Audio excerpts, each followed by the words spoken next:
آج کا دن پاکستان کی سفارتکاری کے لحاظ سے بہت اہم دن ہے۔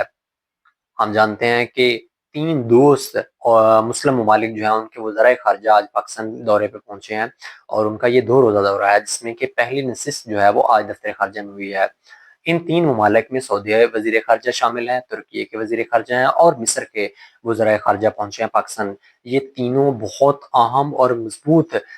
مسلم ممالک ہیں۔ پاکستان ان تینوں ممالک کے ساتھ مل کے بیک ڈور ڈپلومیسی کے ذریعے ایران اور امریکہ کے درمیان جو جنگ جاری ہے اس کا کوئی نتیجہ عکس کرنے کی کوشش کر رہا ہے، اور ان کو امریکہ اور ایران کو ڈائیلاگ ٹیبل پہ بٹھانا چاہتا ہے۔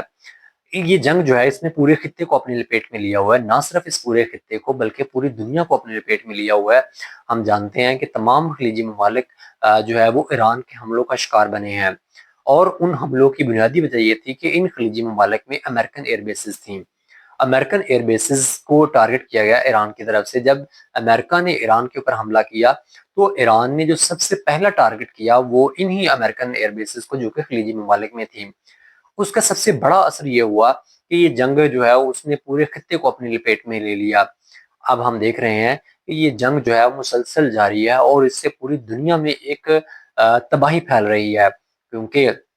دنیا کا 20% تیل جو ہے وہ ابنائے ہرمز میں سے گزرتا ہے، اور ابنائے ہرمز جو ہے وہ تقریباً 1 مہینے سے بند ہے، کیونکہ ایران کا جو ہے وہ اس کے اوپر کنٹرول ہے، اور دنیا کی تمام بڑی جو کارپوریشن شپنگ کمپنیز ہیں وہ ایران کی طرف دیکھ رہی ہیں۔ جب ان کو کوئی اجازت ملتی ہے تو وہ اپنا شپ جو ہے وہاں سے گزار لیتے ہیں، ادروائز وہ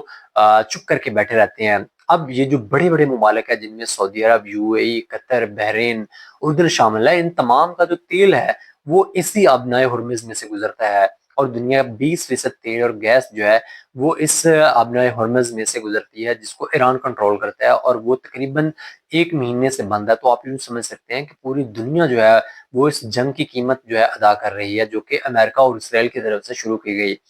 اب یہ چاروں مسلمان ممالک جو ہیں مل کے اس جنگ کو ختم کرنا چاہتے ہیں، اور ان چاروں مسلم ممالک کو پوری دنیا کا اعتماد حاصل ہے۔ ہم جانتے ہیں کہ چائنا اور پاکستان کی بہت اچھی فرینڈشپ ہے، اور دونوں جو ہیں وہ ڈپلومیٹکلی ایک دوسرے کو سپورٹ کرتے ہیں۔ اس طرح سے رشیا جو ہے وہ بھی اس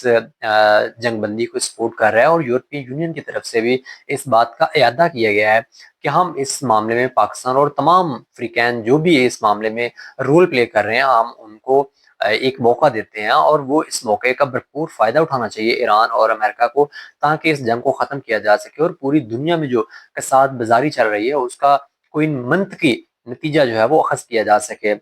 امید کی جا رہی ہے کہ یہ جنگ جلد سے جلد اپنے منطقی انجام کو پہنچے گی، اور اس سے پوری دنیا جو افیکٹ ہو رہی ہے اس کا خلاصہ جو ہے وہ ممکن ہو سکے گا، لیکن ایران کسی صورت بھی امریکہ کے اوپر اعتماد کرنے کو تیار نہیں ہے۔ ہم جانتے